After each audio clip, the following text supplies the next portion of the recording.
La relación entre el flujo cerebral y la presión arterial ya lo llevaron, ¿no? En fisiología. Dígame que siga. ¿Sí, no?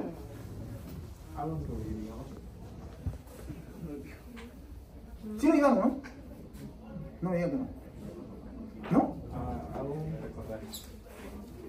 Miren, esta gráfica esta es la gráfica por el cual ustedes cuando lean lo que es crisis hipertensivas, emergencias hipertensivas, ¿no? Ya no sé si crisis, ya pasó, ¿no? Cuando tú manejes una emergencia hipertensiva, tú no puedes bajar la presión arterial más del, bueno, algunos libros, la tendencia ya no es 25%, ¿no? Ahora la tendencia es no pase del 20%, 15 a 20%.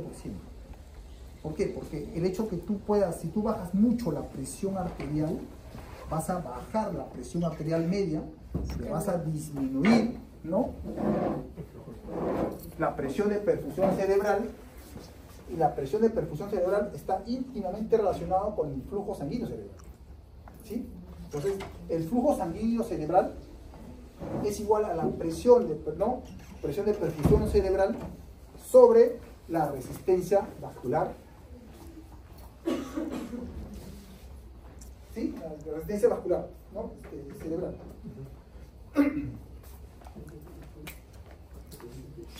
Entonces, si tú tienes un paciente que viene con encefalopatía hipertensiva y está en 240, 120, ¿no?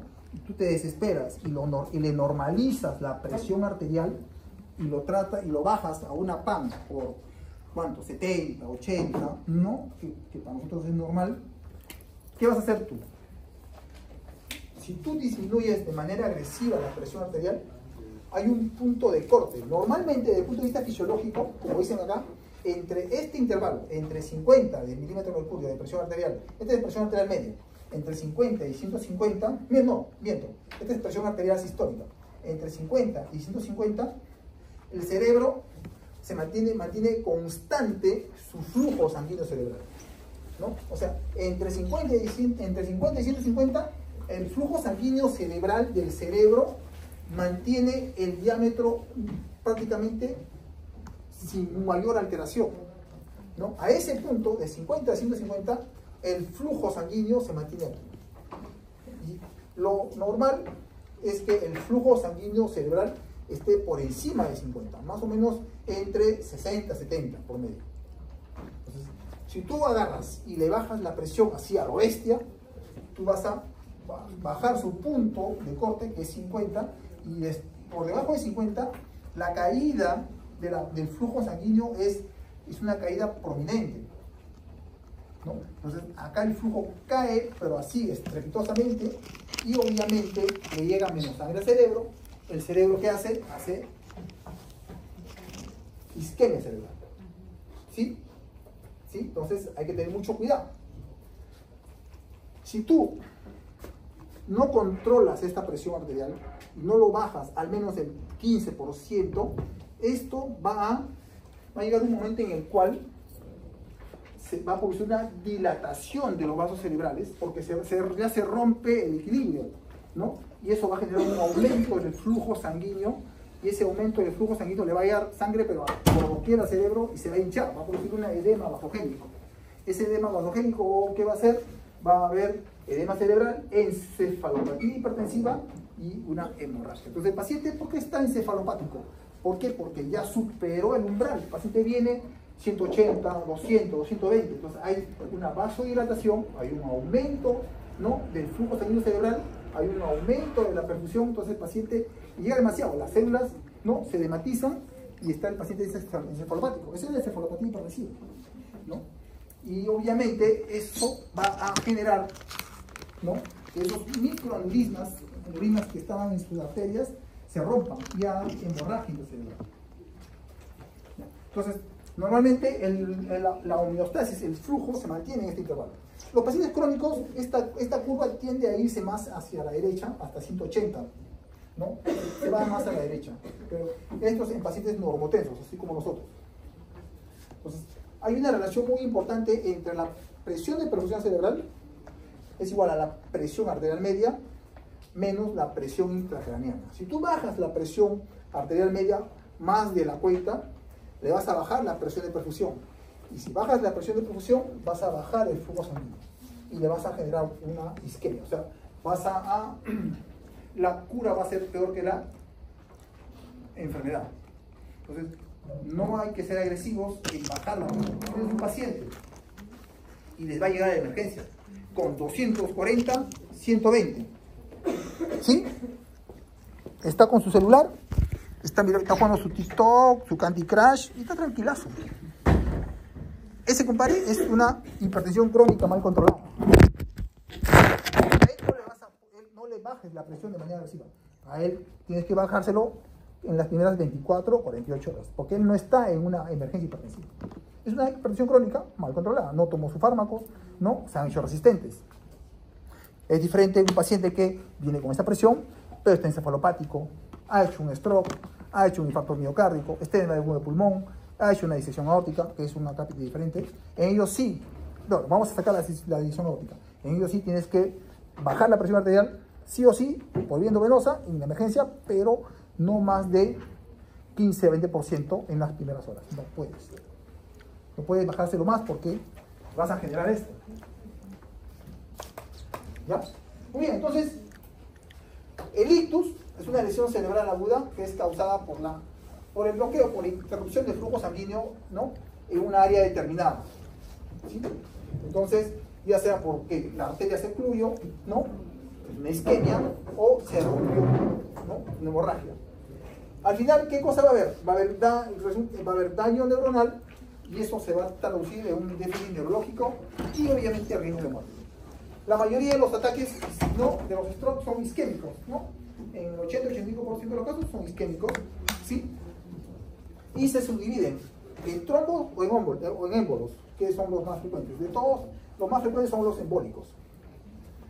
Los ictus hemorrágicos, gracias a Dios, son menos, son 15%, y se subdividen en hemorragias intracerebrales y hemorragias subaracnoideas.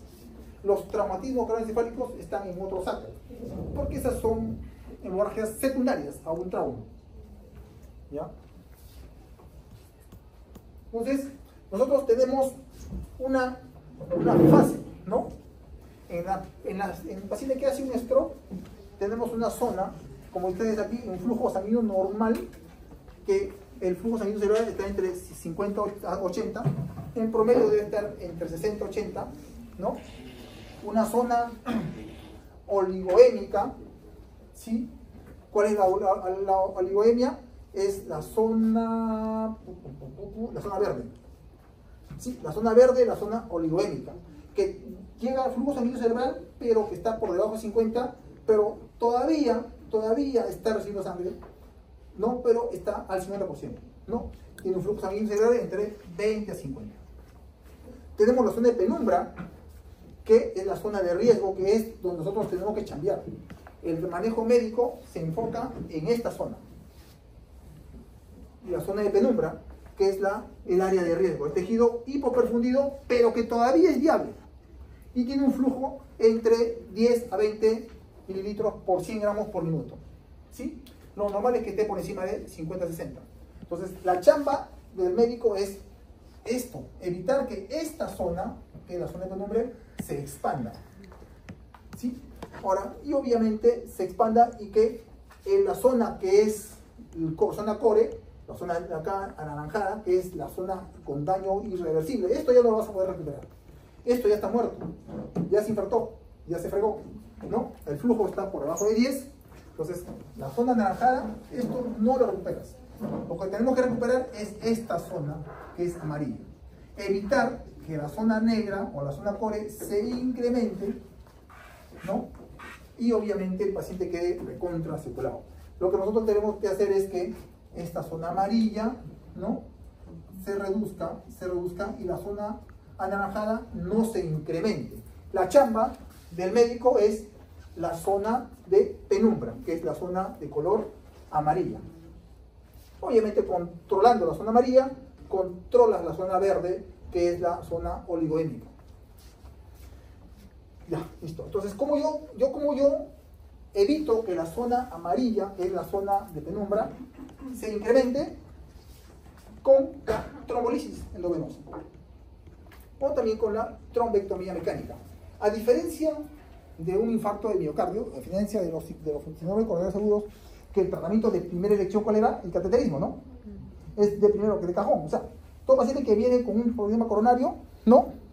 El manejo, el tratamiento, el gol estándar es el cateterismo cardíaco. Sí, eso es de cajón.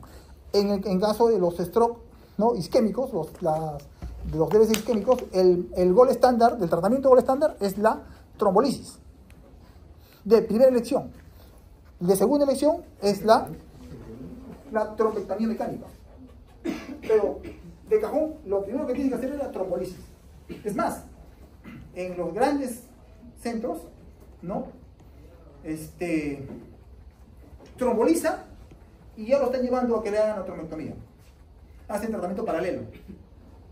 Y mucho más si el vaso es grande. Si es una arteria cerebral media, el tronco, justo el tronco de la cerebral media se obtura, de preferencia lo trombolizan mientras lo están preparando para la trombectomía. ¿Ya? Pero acá en Limamanta, Perú, el tratamiento de primera versión, y en cualquier lado, primero es de cajón la trombolisis. Primero la trombolisis, en segunda versión es esta.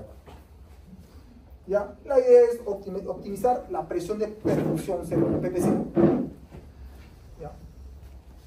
Entonces aquí tenemos las zonas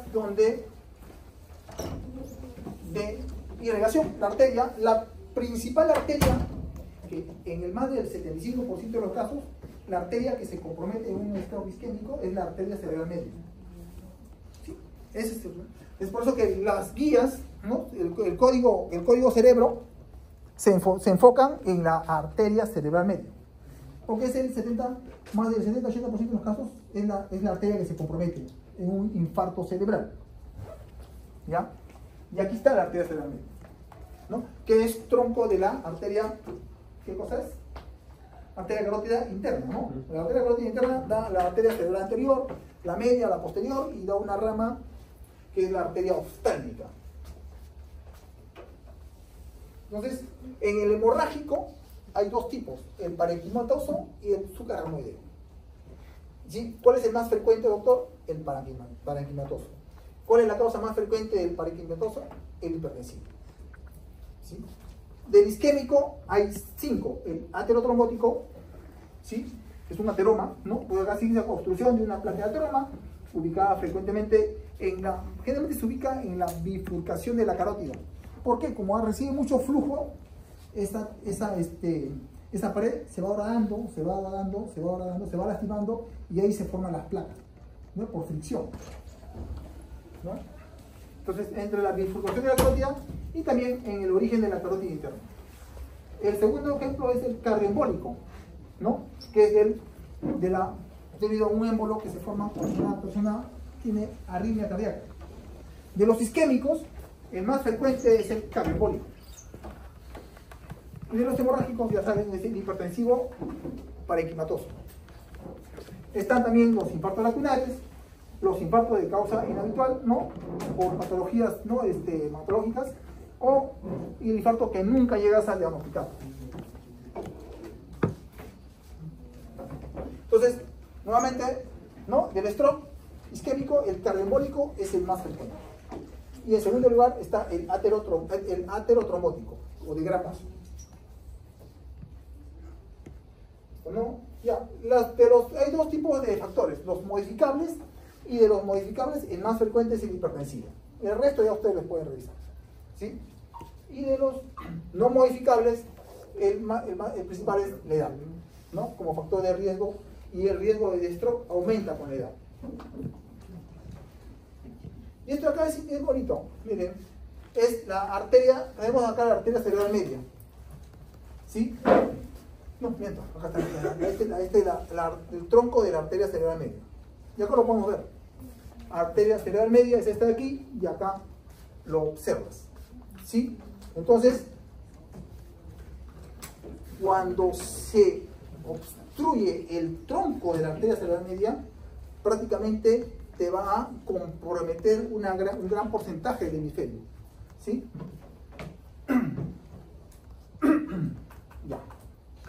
¿Qué más? ¿Qué más? Obviamente, si tú tienes un bloqueo completo de la arteria coronaria interna, todo el hemisferio, ¿no?, que irriga se compromete, ¿no? Entonces, más o menos la clasificación me voy a concentrar solamente en la arteria cerebral media, que es la principal, es la más afectada, ¿no? Da hemiplegia más hemihipoestesia contralateral a predominio facio-braquial, ¿sí? Entonces, y la afasia, que es generalmente si es que el lado afectado es el dominante. Si uno es diestro, obviamente tu lado dominante es el izquierdo, ¿sí? Si tu lado dominante es el izquierdo, entonces en el izquierdo el paciente va a tener afasia, ¿no? Y acá está, ¿no? De Broca, que es lenguaje no fluido; de Wernicke, lenguaje fluido pero incoherente; y ahora en global, si el infarto es extenso, ¿no? Coge el tronco de la arteria cerebral media. Entonces, ojo, cuando ustedes tengan un caso clínico en la cual el paciente tiene afasia del hemisferio dominante, eso es arteria cerebral media. ¿Ya? Entonces, lo característico de un stroke isquémico con compromiso de la arteria cerebral media, ¿no? Y si esta ha afectado el hemisferio dominante, o sea, el izquierdo, el paciente va a venir con afasia. El resto lo pueden revisar. Entonces, en la arteria cerebral media es facio-braquial, la fascia izquierda, ¿no? O la anosognosia, ¿no?, derecha. Entonces, para poder nosotros definir, viene un paciente con un infarto cerebral, ¿no? Viene a la emergencia, típico. Si es isquémico, no es tan agresivo. Los hemorrágicos sí son bravos, porque los pacientes hemorrágicos vienen con dolor sensorio, a veces vienen vomitando, vienen relajando esfínteres. Generalmente la presentación de un hemorrágico es mucho más agresiva. El isquémico no. Al isquémico tú lo ves, ¿no? A veces en tópico, sentado, ¿no? Y cuando te das cuenta que es un isquémico, cuando lo examinas. Lo examinas, ves que tiene una pared facial central, tiene un hongo de brazo, ¿no? O quieres conversar con él y no te responde, o te responde incoherencias. Estás sentado ahí, esperando tu turno. Sí, franco, sí está. En cambio el isquémico no. El isquémico tú lo ves sentado, ¿no? Con viento, ¿no? Alguno vomitando, pero o ves que está todo desparramado y que se ha orinado. Los hemorrágicos, la presentación es mucho más intensa, ¿ya? Los hemorrágicos tú cursan más, y su cuadro inicial es más con cefalea, ¿no? Cefalea, rigidez. En cambio los isquémicos cursan más con déficit motor. Entonces, tienes un paciente con un infarto cerebral, ¿no? Tiene toda la clínica por un infarto cerebral, y una vez que tú detectas que es un infarto cerebral, lo primero que tienes que preguntar cuánto tiempo tiene de evolución ese infarto cerebral, ¿no? Normalmente, para una trombolisis exitosa, porque el objetivo, cuando tú detectas un paciente con infarto cerebral, yo de frente que me voy en el tiempo. ¿Cuánto tiempo pasó desde que comenzaron déficit motor? Siempre y cuando sepa cuánto tiempo es. ¿Por qué? Porque si el señor viene con un familiar y le pregunta a la familia, ¿qué pasó? No, sino que se quedó dormido, en la noche amaneció, descansó bonito, bacán, y al día siguiente amaneció así. Está fregado, porque este no tiene más de 4 horas y media. Hay diferente que un paciente que dice, no, sí, hace 1 hora, no, estuvo bien, y de ahí, no, ya se le paralizó el brazo, ya no podía caminar, no respondía. Entonces ese tiene 3 horas. Mi límite, mi techo es 4 horas y media para que la trombolisis sea exitosa. Puede ser más, sí, pero lo ideal es que sea de menos de 4 horas y media. ¿No? Entonces valoramos el criterio de Asper conforme cuanto más es una herramienta radiológica para poder evaluar el daño temprano de stroke. Son 10 puntos, ¿no? Y está relacionado con la arteria cerebral media. Como ustedes pueden ver aquí, ¿no? La arteria cerebral media está aquí, como es el 70-80%, entonces han creado esto aquí. Es SCORE, y Alberta, ¿no? Es áspero. Básicamente con la arteria cerebral media. Y lo dividen en 10 segmentos. Cuanto más segmentos tenga, menor probabilidad de trombolisis va a ser. ¿Por qué? Porque es muy extenso y puede transformarse a hemorrágico. Entonces, cuando tiene puntuación 9, o sea, cuando tiene un área comprometida, tiene 9 puntos. Si tiene 2 áreas, tiene 8 puntos. Si tiene 3 áreas comprometidas, tiene 7 puntos. Normalmente, para trombolisis, tiene que tener no más de 7. O sea, no puede ser ni siquiera. Si tiene una, tiene 9. Si tiene 2 áreas comprometidas, tiene 8 puntos. Si tiene 3 áreas comprometidas, tiene 7. Si tuviese 4, tuviese 6. ¿No? Entonces, no puede ser menor que 7, tiene que ser mayor de 7. Entonces, es una disquémica, ¿no? Esto es la resonancia, es para determinar, si tú no sabes, si es que el paciente no te informa el tiempo de enfermedad, ¿no? O tú sospechas que tiene menos de 3 horas y media, 4 horas y media, el examen de lesión es la resonancia magnética. Porque el examen de ingreso siempre es tomografía, sin contraste. Pero si tú quieres determinar si esta lesión tiene menos de media hora, se le hace una resonancia magnética. Por ejemplo, en la clínica de Delgado, ¿no? Como trabaja ahí, todo paciente que venía con stroke, de frente a resonador. No se le pide tomografía, pidamos resonancia. Era más específico. Y le hacíamos estas dos, la de difusión, ¿no? Y de cociente de difusión para ver el tiempo, ¿no? Por eso que esto de aquí es positivo desde los primeros 30 minutos. Entonces, con eso tú determinas si es agudo, ¿no? Bueno. Entonces, hay áreas que tú puedes sospechar un infarto isquémico, como acá dice, miren, signo de vaso hipertenso, o sea, borramiento, no se diferencia la zona córtico-subcortical, los surcos también se borran, hay desplazamiento de la línea media. Esto de acá, pérdida de la cinta insular, ¿no? Atenuación del núcleo ventricular, o como yo nuevamente te digo, el borramiento de los surcos, ¿no? Son 5 signos tempranos de un infarto agudo cerebral. Esto es típico, el área de la cuerda, cuando hay una imagen hiperdensa de la arteria cerebral media. ¿Qué me dice aquí? Que acá hay un émbolo que está obturando el tronco de la arteria cerebral media. Se ve hiperdenso porque es grasa, es sólido, es un émbolo, tejido graso. O es un coágulo de sangre que está aquí enclavado. Acá hay otro signo de la cuerda. Lo mismo, esto es ya para ver tejido muerto, ¿no? Tejido rescatable, ¿no? Entonces, el hemorrágico, ya saben, se divide en 2, pero básicamente el más frecuente es el intercerebral, 85% de los casos. El subaracnoideo es menos frecuente. Causa principal del hemorrágico es la hipertensión. ¿Ya? Las complicaciones lo tienen ahí. Lo que sí les quiero ver es cómo yo manejo un infarto cerebral, ya para hacerlo más rápido.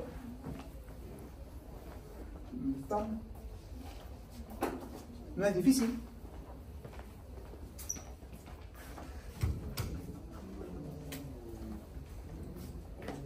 El ACV isquémico, si tiene menos de 4 horas, menos igual de 4 horas y media, 4 horas, 4.5 horas, el tratamiento inicial es trombolisis. Se le da anteplasia. ¿Sí? Lo venoso. El 10% se lo pasas en bolo y el otro 90% se lo pasas en infusión. ¿No? Eso es para cuando vas a trombolizar a un paciente. Pero ¿qué le vas a dar tú cuando recibes a un paciente? Lo recibes en tópico, ¿no? Es un isquémico, tiene menos de 4 horas y media. El tratamiento a todos, sea ACV o TIA. TIA es cuando el paciente tiene déficit motor y ese déficit motor dura menos de 60 minutos. En el más del 90% de los casos, este TIA va a demorar menos de 60 minutos. Si este TIA sospechas y demora más de 60 minutos, tú asumes que es un ACV isquémico hasta demostrar lo contrario, cuando es un TIA. Entonces tienes un paciente de cajón, tienes que trombolisis, si tiene este punto. Pero todo paciente, todos sea ACV, tía, sobrino, lo que quieras, siempre le das una estatina. Y de esas es la atorvastatina. ¿Cuánto? 80 miligramos. ¿Sí? Hasta ahí llegas. Ya no das.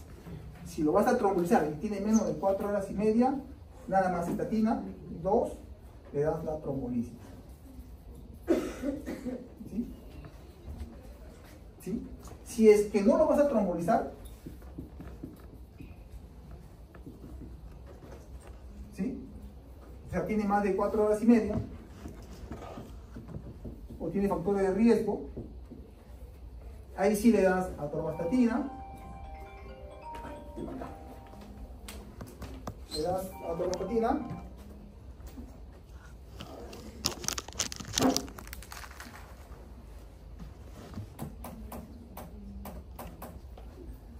¿sí? ¿Qué más le das? Le das atorva, le das aspirina de 160 a 300 de carga. Y de ahí le das dosis de mantenimiento de 100 miligramos cada día. ¿Hasta que? Hasta que Dios pase lista. Exacto. ¿Sí? ¿Cuándo le doy clopidogrel?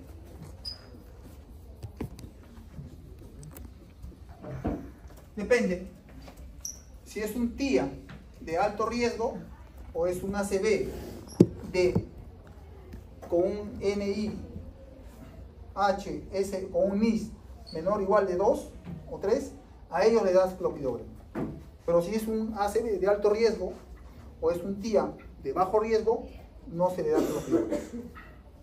Y si le decides dar clopidogrel, la dosis también es de carga, 300 miligramos y de ahí 75 cada día. ¿Por cuánto, doctor? Por 21 días. Ese es el tratamiento, ¿no?, de una stroke. La trombolisis a todos, siempre y cuando sea menos de 4 horas y media. Estatinas a todos, ¿no? Si lo vas a trombolizar, aquí van las estatinas. Pasadas las 24 horas, ¿sí?, recién puedes administrarle aspirina. Igual, los 300, 160 a 300, y de ahí se lo das cada 24 horas. ¿Ya? Sí, cada 24. Sí, cada 24. Y así es, ese es el manejo. Obviamente, doctor, el paciente de la presión está elevada, bolos de la metalol, ¿sí?, de 10 a 20 miligramos en bolos. De preferencia nicarpino, pero no hay, pues te dan la metalol.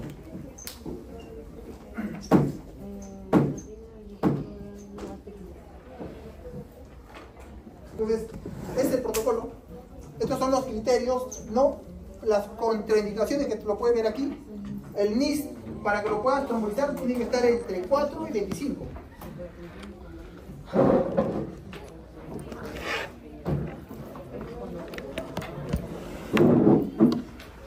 ¿Ya? Y el código, pacientes mayores de 18 años, un Cincinnati más de un punto, que acá está, con un tiempo menos de 4 horas y media, menos de eso. Código cerebro, le tomas, lo que sí es importante es mantener glucosa entre valores de 140 a 180. Temperatura, menos de 37.5. Oxigenoterapia, siempre y cuando el oxígeno, la saturación esté por debajo de 94. Fluidoterapia, euvolemia. No se indica hipo ni hipervolemia, la euvolemia.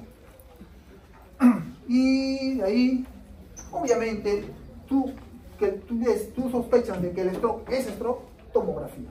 Y es una tomografía simple. Si no es stroke, ¿en qué caso no es stroke? Pide contracción de sensorio, le toma la glucosa, está en 40.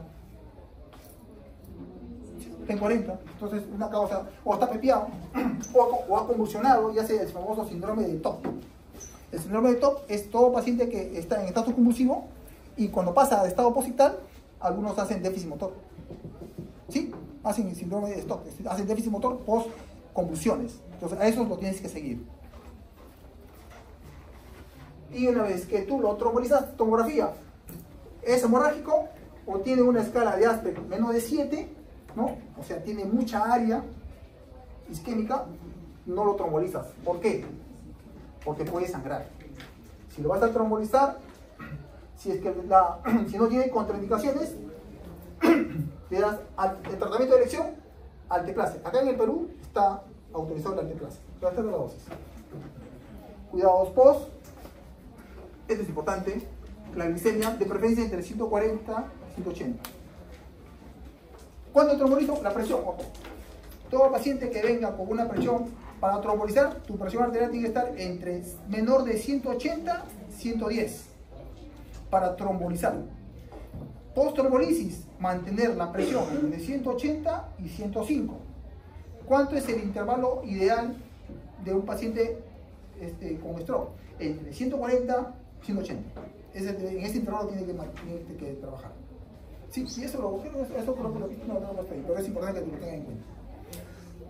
Obviamente el NIS lo tienes que hacer constantemente. ¿Por qué? Porque imaginémonos que el NIS se complica, ¿no? Tienes que pedir la tomografía nuevamente, a ver si ha sangrado.